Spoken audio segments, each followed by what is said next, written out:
Welcome to my GSP 35th council-wide journey as staff. A day in life as a teacher staff sa Girl Scout Philippines.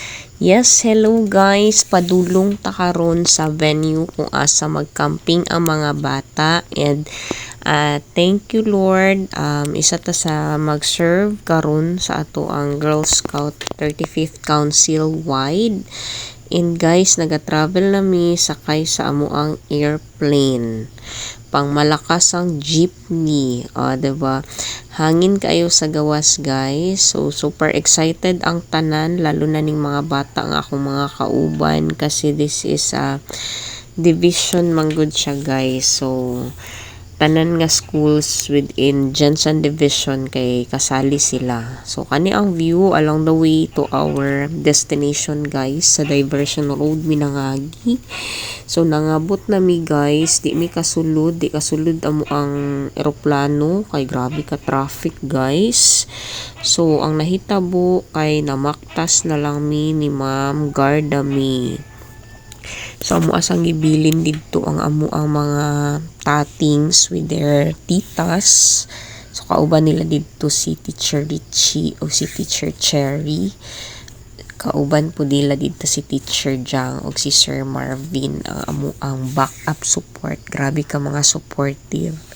So, along the way to the main venue mo ni ang view guys, actually layo pa siya from the main gate guys, as in, and then super abugar kaya nagmask gyud ta diha guys kay ngano mga sakyanan sa mga dagkong school sa Johnson dili basta-basta guys, nagbas ang uban, and then super abugid siya, literal na abugid siya guys, mao nang ingani ato ang aurahan. So nakasulod na ta guys and kaswerte ba.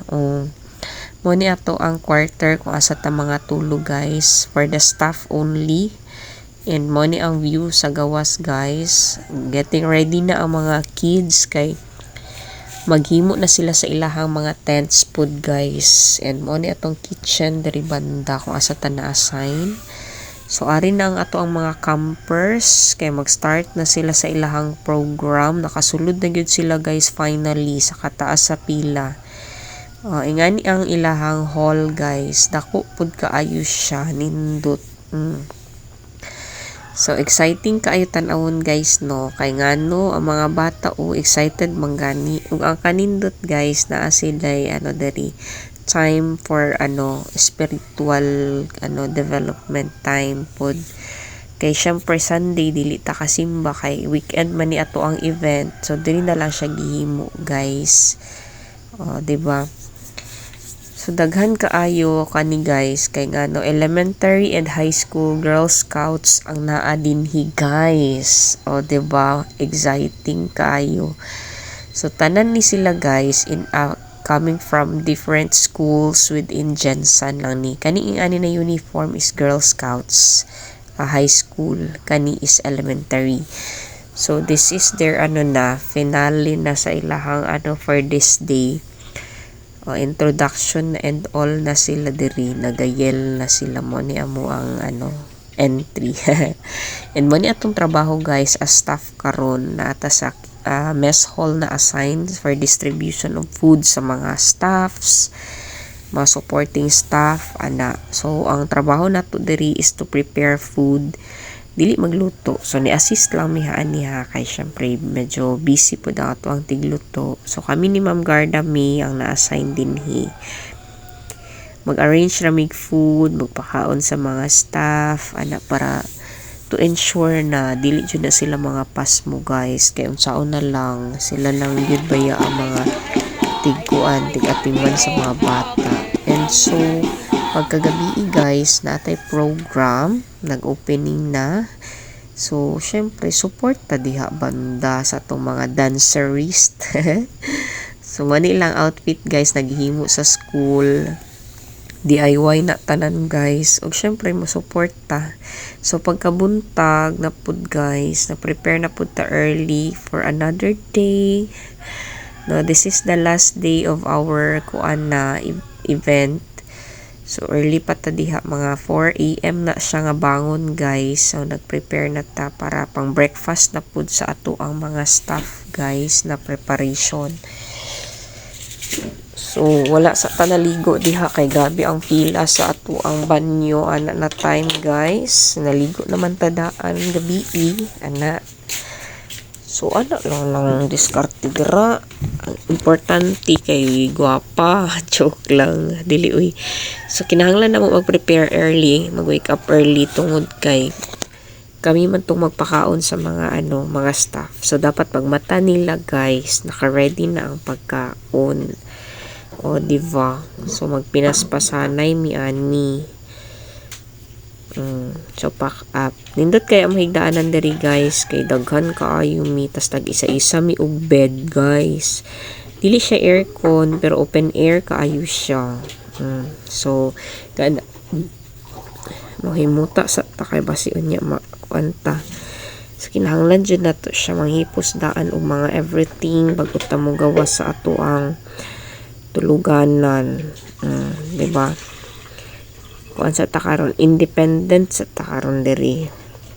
So tas napansin niyo guys, medyo ngit-ngit pa gyud na siya kay alas 4 pa gani sa buntag no. Mapay pagmata nato, diretso na dayon ta. O diba, ana lang. So lami pud kay akong tulog dara guys.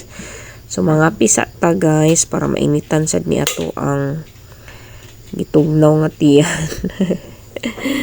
Oo. So, naadari guys, kanang mga free coffee for the staff. Naadari tanan. So, na naman po tayo, ininit diri. So, mauna siya. So, muna itong trabaho guys. Pakapihon na to na silang tanan. Pakaon na to breakfast and all. O, diba? Enjoy lang ato ang life diri banda guys. Sa gitugnaw na ko dira guys. Wala ta nag-jacket. So, muna. Magkuha tag ininit tubig. Medyo magbaktas tagamay kay nasa unahan ato ang dispenser pero laban lang na guys, 'di ba? So wala pa kayo inang mata ani nga time guys kay syempre early pa gani kayo no and dili man gyud dapat sila mangmatag sayo. Kita lang ang mumatao sayo o 'di ba? Wala pa kayo nagtikaw-tikaw diha guys. So napay mga not like ours siguro diha nagbaktas char lang. Pero dili oy, nindot kayo ang place diri guys kay ma-enjoy gud kay ninyo ang beauty. Bisan pag dili mo magsigig kuan baktas-baktas sa area pero ma-appreciate gud ninyo ang beauty dinhi guys. First time din ako nagsuot ani na uniform guys. Karon ako nakapalit ani. Thank you na kay naanay supply gyud, di ba?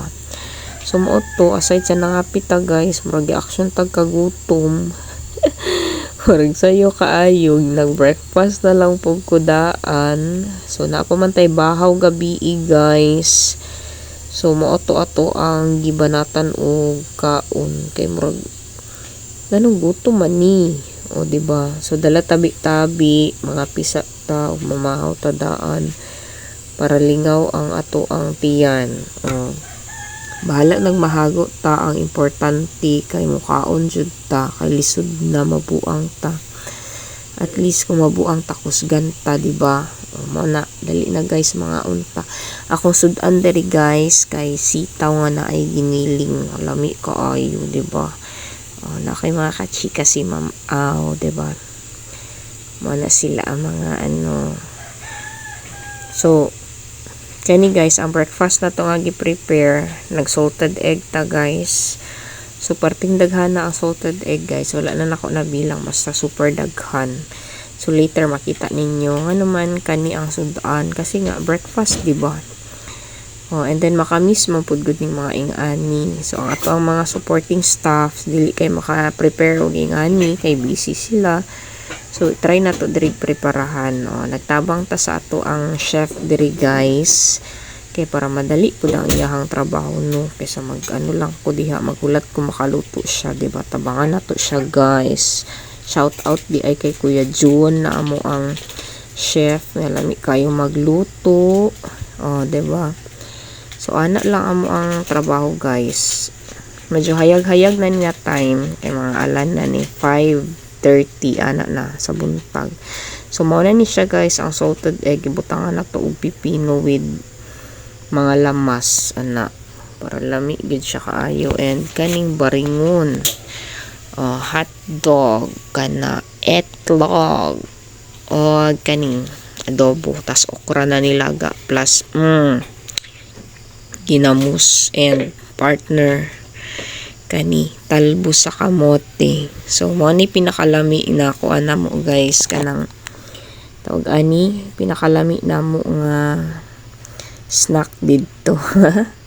Talbos sa kamote with ginamos and ginkgo biloba char lang. So dali na guys, mamahaw na pud ta ulit, kapila man jud di ay mamahaw laguta, o diba? Pero wala naman ni rice guys, okay ra na ano. So lami kaya tong kaon o tabi-tabi, ganina pa man ta sige tabi na, o diba? Kabalo ko guys nga lami kayo gyud ni. So muna ato ani gibanatan kay daghan gid siya kayo og ani guys, daghan kay mong gi-prepare para tanan jud makakaon ani. Kay na miss pud ni nila, sobrahan ka busy di na makapang harvest og talbos. Diba? So ana lang. So 2 days dayta diri guys no nga nagsigig koan. Sige tikaw-tikaw, na-enjoy kayo nako guys, kay ano, lamig ang klima paggabi, pag adlaw init ra pud siya kaayo, kay syempre duol man gud nig dagat guys, taplin gid siya dagat. So ano siya, para siyang tawag ana, basta pwede siya pang retreat house, kaya daghan kay siya og rooms. Katong gitulugan namo guys, kay up and down to siya guys, na siya diba puno man to og bed sa taas ato, na ingato gyapon siya. So daghan kayo ang makatulog diri guys. So pwede siguro pang kuan ni siya, pang family reunion dinhi, perfect pud kayo siya guys no, kay daghan kay matulugan. Tapos naapod jud tig maintain sa ilahang area guys, mo lami ra gyud siya kaayo stayhan diri. Tas daghan pud ni sila kayo cottages diri guys, na pwede ninyong mastayhan sa duol sa daplin dagat. Tas puno siya og kanang lubi. Diba? Mo ni ato ang morning look. So mao ni sila ang pipila sa mga amo ang kinaatiman sa food guys. And kani naga-distribute pud ta per camp. And mao day nitong daplin sa dagat guys na view. Lami kaayo siya guys. Hangin kaayo. So nagka free time ta, naglaag ta diri sa Boracay kadali. Boracay.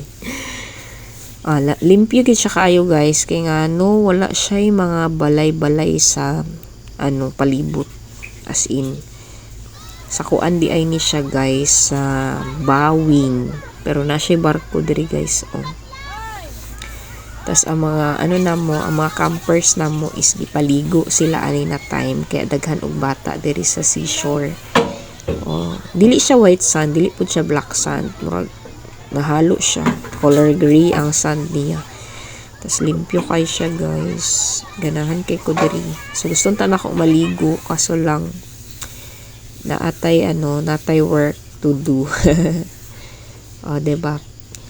So picture lang sa ta guys, morning random pics na gikuha ni Ma'am Garda. Shout out kay Ma'am Garda, thank you so much for the pitik.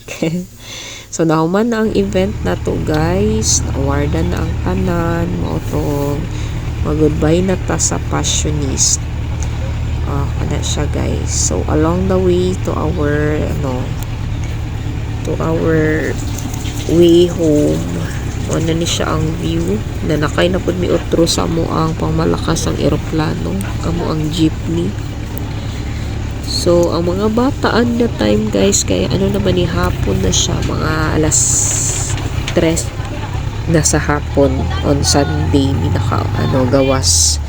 So sa pagsulod guys, di ba traffic ay to siya, the same lang sa paggawas guys, grabe gihapon ka traffic, kay paunahan na gyapon uli. So naulahi mi ani og gawas guys, sige pauna na mo to mga dagkong sakyanan like bus.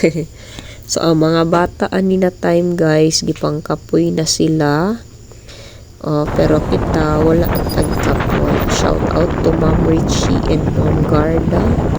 Alive gihapon. Diba?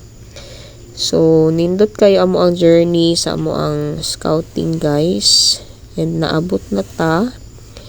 So, we only die once. We live every day. So, mag-serve jud ta sa scouting. Thank you so much.